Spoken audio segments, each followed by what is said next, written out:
بہت سے جو فسادی ہیں، فرقہ پرست فسادی ہیں، وہ ایران کو فرقہ پرستی کے حوالے سے دیکھتے ہیں. ان کو یہ اندازہ نہیں ہے کہ یہ جو کھیل ہے یہ جیو پولیٹیکل ہے، اور ان کو اس بات کا بھی اندازہ نہیں ہے کہ ایران جو ہے وہ اس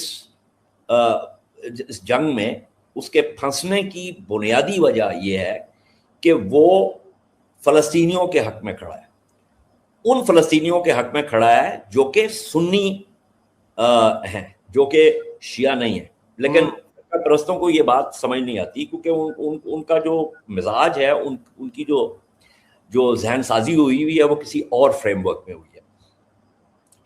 تو دیکھیے، ایران کے خلاف پچھلے سال بھی جارحیت ہوئی.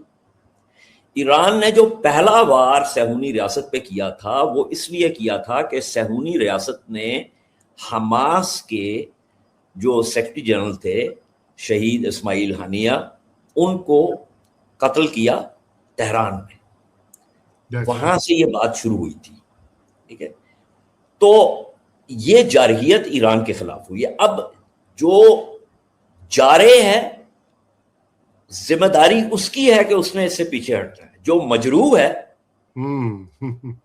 مجروح سے آپ اس بات کی جو ہے وہ توقع نہیں کر سکتے کہ وہ کسی ضمانت کے بغیر جو ہے وہ اپنی کلائیاں کاٹ کے دے دے گا. پچھلے سال بھی گفتگو کے دوران، مذاکرات کے دوران حملہ ہوا، اس سال بھی مذاکرات کے دوران حملہ ہوا.